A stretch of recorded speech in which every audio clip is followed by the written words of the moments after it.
Well, hello there, motherfuckers, and welcome to your Raw review. So we started off with an announcement, and I think you guys are probably anticipating what I'm going to be saying about this. And then there's going to be people coming on to this video, you know, getting angry at me, you know, because we got to start off where the show started off. Vince McMahon, Triple H, Stephanie, the unholy trinity right there. You know, the people responsible for this product being as bad as it is, allowing it to be as bad as it is. Here they are, and they've got an announcement. Stephanie takes the mic. They're going to have the first ever women's pay-per-view. And we all knew that this was going to happen.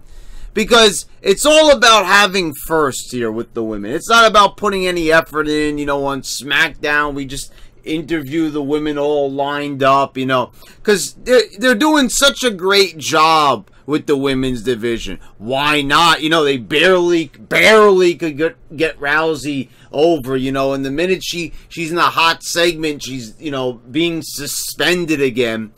So they're doing such a marvelous job, right? Aren't they doing a marvelous job with Charlotte over on SmackDown? Ric Flair's daughter, you know, she's champion 1 month, and then, you know, she's not even there for like a whole nother month, you know. So they're handling the women so well, you know. Becky Lynch, how would you like me to be champion? No one even cheers. Yeah, they're doing such a great job getting everybody over. Why don't we have a women's pay-per-view, right? Because they're doing such a bang-up job with the women. Guys, you already know that this is going to be one of the biggest disasters. It's going to be a disaster on the level of the ECW December to Dismember pay-per-view. You already know that it's going to be bad. It's going to be really, really bad. It's going to be fucking horrible is what it's going to be. You know, it's pretty sad that this prediction right here, and you could really say this, like, remember this video here at the 2-minute and 30-minute mark. I am telling you that it's going to be even worse. The only thing that's going to save this pay-per-view from matching those numbers is the fact that it's not going to be on pay-per-view. It's going to be on the network. So, you know, they're not going to be held to the same type of, you know, responsibility of getting pay-per-view numbers up, because it's more about if this drives new subscribers and all that stuff. And we all know it won't. Wade Keller is losing his mind. He thinks it's going to make them more popular. Yeah, okay. So, you know, the women's revolution, I already told you, is a big, you know, a lie. Not a damn thing has changed about women when it comes to WWE. They still don't really give them a chance. They still don't give them room to grow. You look at girls like Ember Moon. They don't have any character. They still do the same type of thing that they always do with these women. And you know, the in-ring product is still not good. I don't care what anybody says, but when I watch a women's match, it's sloppy, it's not as good. It falls below the bar set by the men. And it's just true. You watch it, you watch these matches, and you see that it's just not as good. And that is the reason why they decided to, for so long, just have the women, you know, be there primarily with an audience that's dominated by males. That's why they did what they did and made the women the raunchier part, because they saw that gets better ratings instead of a serious wrestling match. When they tried to do serious wrestling matches, take a look at WrestleMania 15, when they tried putting Tori in there with Ivory. You know, and they didn't try to do anything with, I don't think so with that pay-per-view, with any type of disrobing and all that until, like, I think maybe, oh, that was at SummerSlam. Excuse me. That where they just, and then the segments when they did have them like disrobing and tearing each other's clothes off. That's when those matches were over. But whenever it was serious wrestling or anything, nobody cared. And it's not a matter of Give the women a chance. They're good wrestlers. They're talented. Nobody wants to see that. Just because you want to see that doesn't mean that everybody else wants to see that. And I see everybody always going on a tirade, respect the women. No one's not saying that they don't respect women. But we don't need a whole show where everyone is doing their promos saying, oh, I'm so happy for these women and everything. You know, does anybody cut a promo when Roman Reigns won the belt and said, oh, I'm happy for him? Or back when Stone Cold won the belt, oh, I'm happy for Stone Cold. No, it's so force-fed.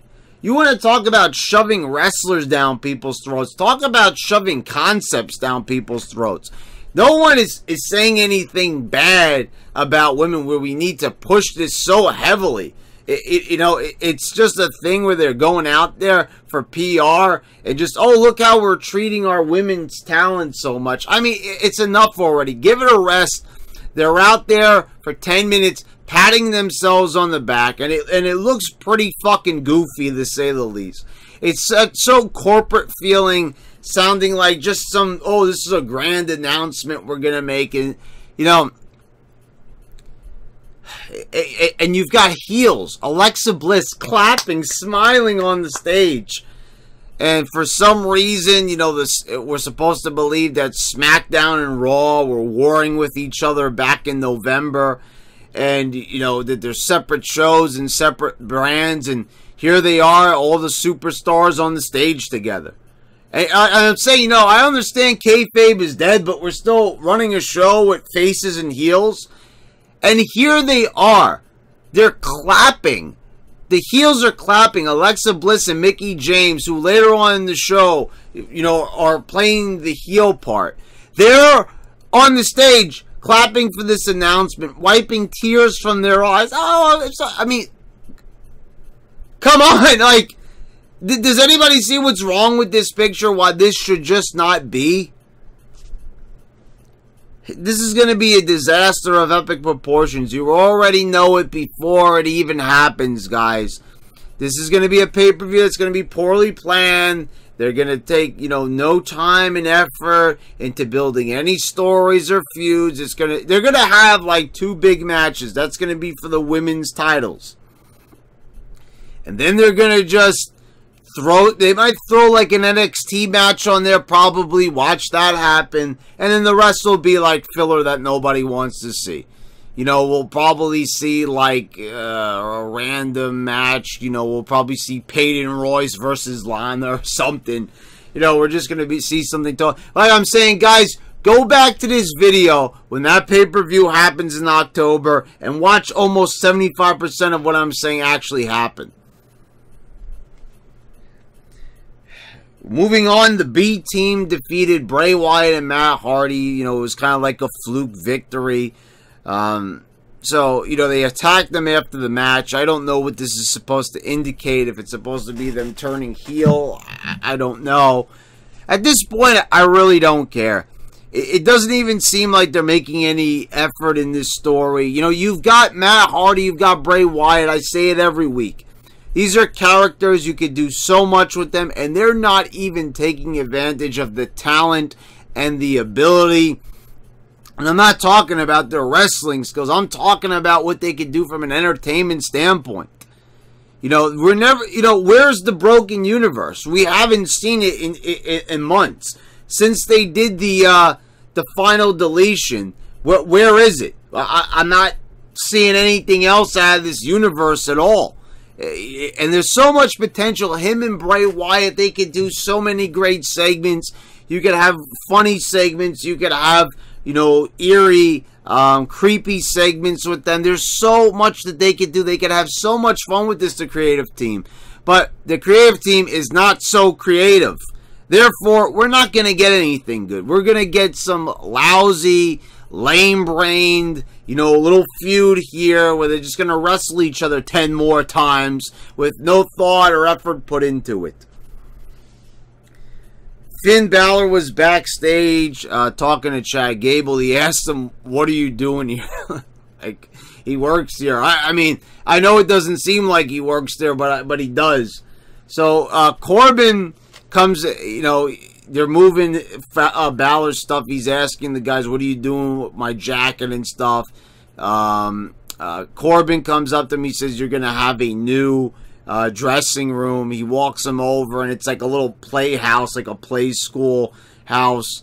And Balor, like, you know, he says, oh, I always wanted my own fun house. And Corbin, with exaggerated anger, he, like, slaps the house, and he goes, oh, you're going to have a match with Drew McIntyre. I love how, like, in the PG era, like, insults are like so overblown. Like, even these things like, oh, I always wanted my fun house. Ooh, it's like you're gonna get angry over that. Like, what did Balor even say? Did he insult him by saying, oh, you know, so you actually enjoy this? Oh, I'm angry at you. Oh my God. It's like you watch this show and you're like, how does this stuff even make it onto TV? Like, you can, oh, this is going to be good. We're going to write down that Finn Balor gets a play school house, and then, you know, he's going to say that he actually enjoys it. You know, Sasha Banks and Bayley defeated two jobbers. They cut a promo. You know, they're happy, you know, with each other. And, you know, Vince, grow some grapefruits again. And just do the lesbian angle. Because this is boring the shit out of me. I mean, honestly. The two girls just said they love you. And I was looking at the comments on YouTube. People are, like, screaming for the lesbian angle. Now, I understand that, you know, some people just want to see them kiss and everything. But I think, from a full-on standpoint, if they want to really get this women's thing over, then show a segment of the population that could really get some extra viewers. We talked about how Finn Balor should do the gay gimmick, because that would be the most interesting out there thing that they could do, because he's boring otherwise. Take these two boring girls that are, so, you know, the thing is, I'm looking at Bayley and I'm looking at Sasha Banks, and then I'm looking at the jobbers in this match, and I'm saying to myself, they don't really look that much more like stars than the jobbers. And that's just how I'm viewing them at this point in time. Now, I know that Sasha's got a colorful appearance and Bayley has one too. But now, like, they've been beaten to hell, you know, to the point where they're not even really that relevant on the show. This is, you know, they're doing this little storyline that failed. The anger management thing was an epic fail. I mean, I think they thought they were going to hit on some gold there. I think they thought there was going to be some great sports entertainment there, and there wasn't. That was a big-time disaster. You notice that they spent a lot of time on it, or a decent amount of time on it, the first week that they went with Dr. Shelby. And then the next week, Michael Cole mostly talked over most of it. So it was like they were rushing through it. They just wanted to finish the storyline without abruptly ending it. And now they're just boring, you know, it's not even a word, but they're just, they're doing a boring thing where they're just tagging together. You know, now they're friends again. So they've done this storyline to the point where it's almost ridiculous, where around WrestleMania they were fighting with each other. Then they became friends again with no explanation behind it. They didn't really even talk about the feud. Then they went back to being angry at each other. Finally, they start turning on each other. Bayley beats the shit out of her. The crowd is going nuts. They want Bayley to turn heel. And, you know, then they kind of do this thing where they're both just angry at each other. And then the following week, they're friends again. Okay? So, you know, you talk about a creative team that has no idea what they're doing. This is it. This is the time. This is what I said. This is what I said, guys. 1995 is widely considered to be one of the worst time periods in WWE. I think that this is by far the worst period in WWE history. I mean, there's just nothing here. There's no entertainment. At least at that time, even though the characters were cheesy, at least there were characters. At least there was something to look at. At least there was some substance of some sort here. So, you know, everyone is calling for the lesbian thing. Just do it already. They could get extra viewers. That, you know, at least they would be credited with the balls to actually go ahead and do something a bit out of the ordinary. You know, and be true to life. You know, the more this type of lifestyle comes out and everything, we're frequently seen in pop culture, wouldn't it make sense for WWE to follow suit and maybe do it even more than any other show on TV? They'd stand out, they'd get media exposure, they'd be able to pat themselves on the back like they did in the opening segment, for God's sakes. All I'm saying is just do something interesting, do something different than these boring matches we have every week. You know what I'm saying? Have a little bit of balls. Think outside the box. Do something out of the ordinary.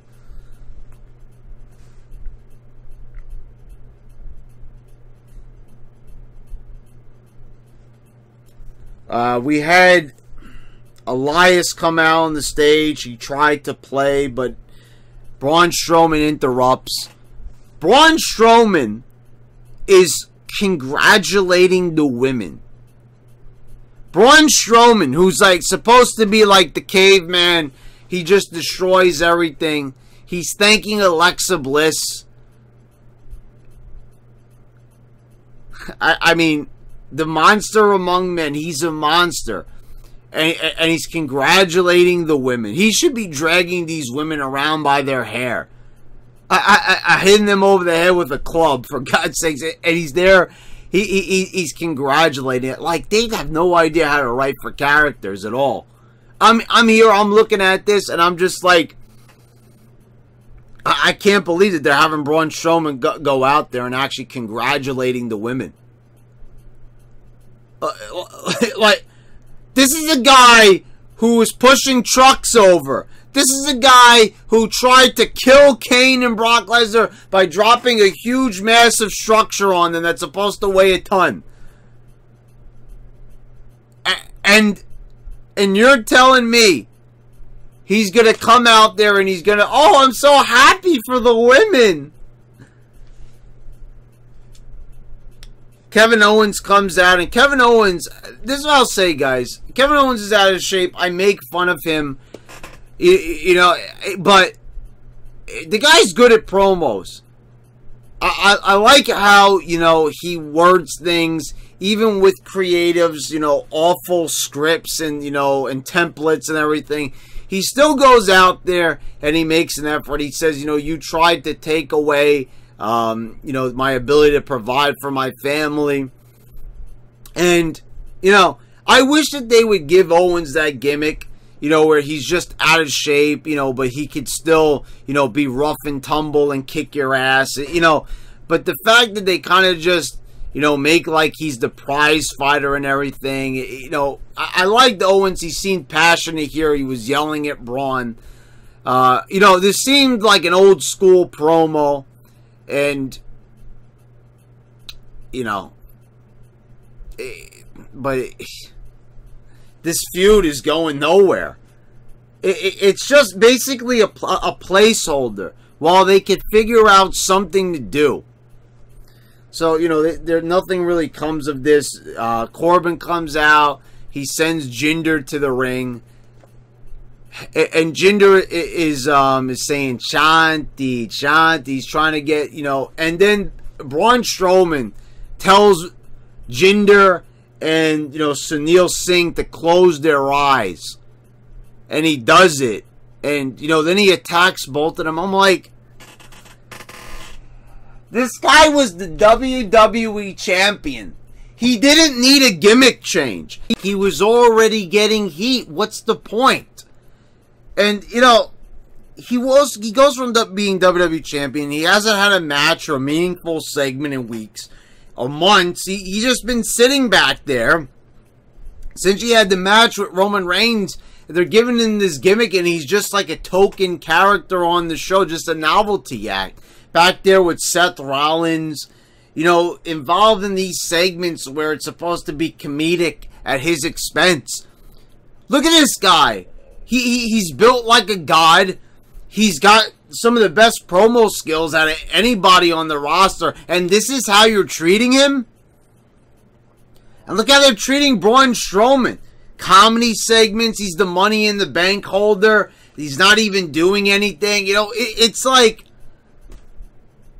you know, until he cashes in, it's like they're just going to have him fucking around, basically, doing nothing. Oh, I like to congratulate the women. You got to be joking. Mickey James defeated Natalya. So, you know, Nia Jax is supposed to be her friend. She's not even around. You know, Rousey is still suspended. Got to play by the rules. Just a plain match. Nothing really happened here. You know, it's the women's revolution, guys. You know, you're stealing the show. This didn't steal the show. The Authors of Pain are cutting promos back and forth with Titus Worldwide. I mean, why are these guys talking? Tokan Razor. I think I'm watching Secret of the Ooze, for God's sakes. I mean, these guys should be beating people up, not cutting promos back and forth. You know, Apollo Crews, you know, he's a great father. They want to guide the Authors of Pain. Why? They shouldn't even be listening to these guys. They should just be beating their asses down. Throwing Titus out of the ring, Apollo Crews. I mean, these guys are jobbers in comparison. How they fuck this up? Authors of Pain, they're huge guys. They should just see. They should look at people and see red and just beat their ass. Instead, they're cutting promos. Who wants to hear these guys cut promos? They're not cut out for cutting promos. They should be the strong, silent type. When you look like this, you don't need to cut promos. Hello? Kurt Angle is busy getting emasculated backstage by Stephanie having to hold the limo door for her. Why do they do this to him? Like, what did he do wrong? Was it all those years in TNA? You have Stephanie making another match for Kevin Owens and Braun Strowman. Again with this match? Seriously? Again? And, you know, at this time, if Owens wins, he gets the briefcase. Are they really going to do this? Like, you know, are we really supposed to believe that Kevin Owens is going to win the briefcase? And, you know, maybe he will, because, I mean, is it really going to be this predictable? Are they really going to try to kill this much time between now and Braun Strowman cashing in that they have to do another Kevin Owens-Strowman match? Like, they can't think of any other feud, any other thing to buy time until then. This is what they're going to do. And are they going to make Kevin Owens do another death-defying stunt? It remains to be seen, but holy shit, another match between these guys? Finn Balor, Mojo Rawley defeated Tyler Breeze with, and you had interlaced was a Bobby Roode promo that sounded so weak and pathetic. You know, unlike Mojo, I don't hide behind a keyboard. What else did he say? He says, I'm comfortable in my own skin. What? Bobby Roode, who, for all intents and purposes, should be in the world title picture. Look at this guy. I mean, it sells himself. He looks like a star.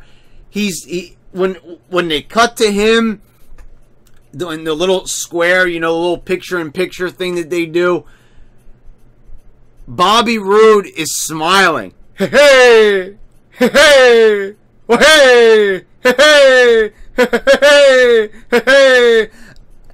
Ronda Rousey is smiling. Bobby Roode is smiling.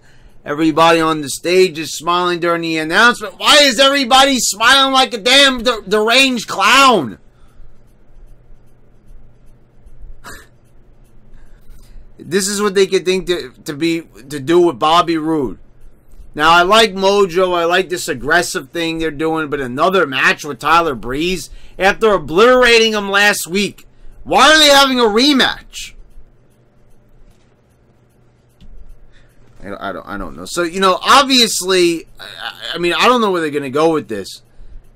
But I would think that probably Bobby Roode will have a match with Mojo. And probably Bobby Roode will win. That's just my prediction, which will kill all the momentum behind Mojo. Unless they're just giving Mojo this momentum so he could have a match with Bobby Roode, but I don't even see how this is going to get anybody over in any way.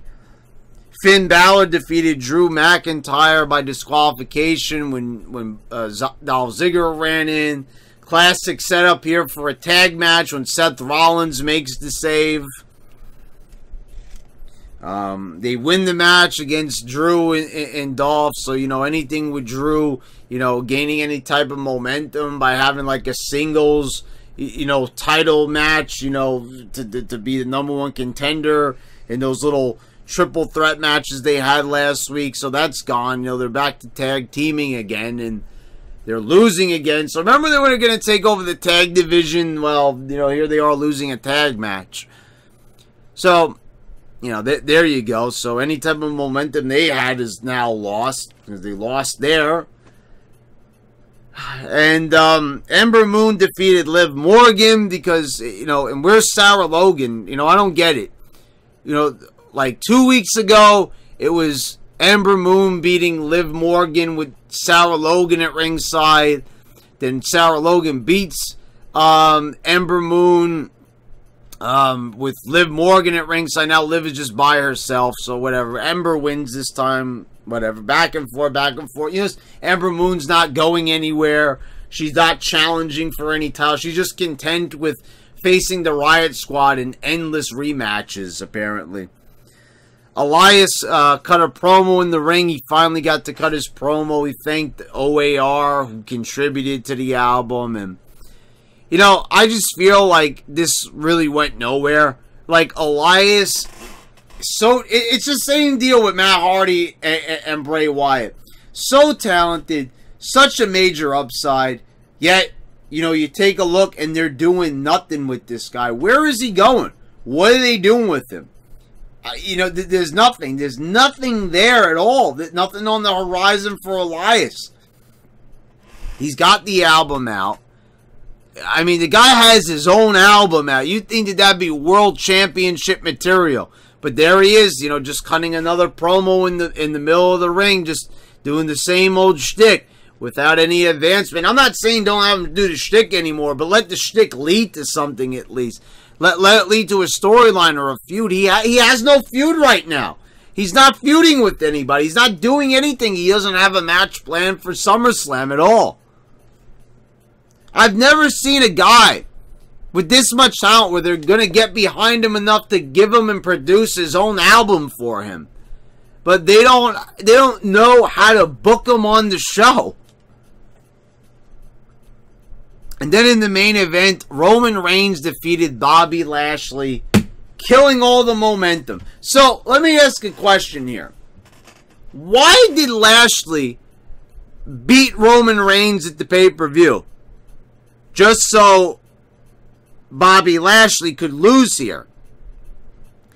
In their deranged minds, Creative and McMahon, whoever is, you know, coming up with these ideas, they probably did this to lessen the blow of Bobby Lashley losing here.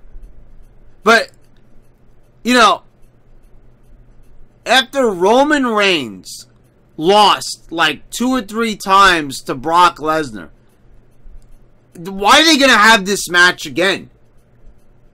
And, I mean, they will probably have Roman Reigns win this time around. But, like, wouldn't it make more sense to maybe have Bobby Roode win the title?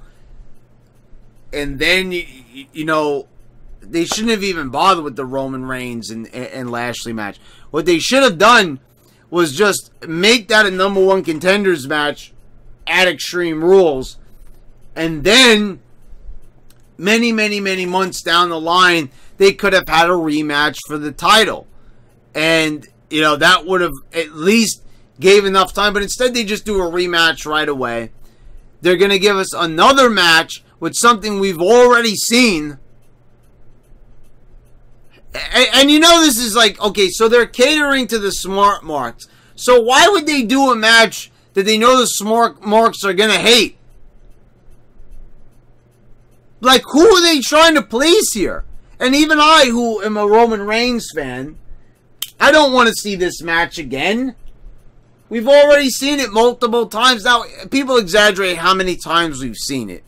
I mean, in actuality, they did one 3 years ago.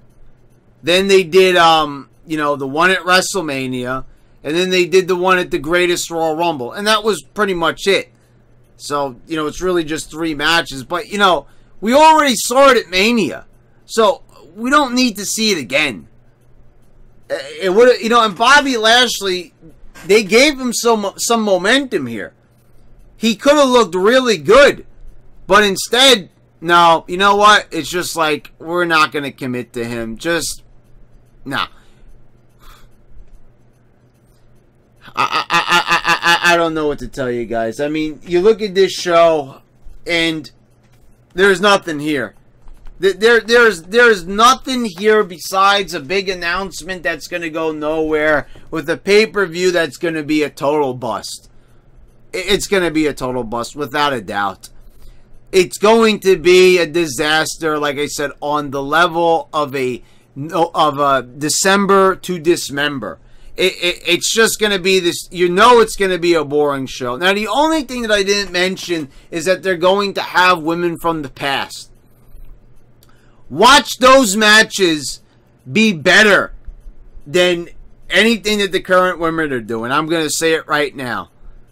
Now, they could do something cool. They could have a Trish versus Lita match, or maybe a Trish versus Mickie James match. Perhaps they could have Ronda Rousey versus someone from the past. That could be pretty cool. That, you know, they could do something like her versus Beth Phoenix or something like that. Or, you know, they could come up with something that could, you know, be stimulating. But I'm not holding my breath.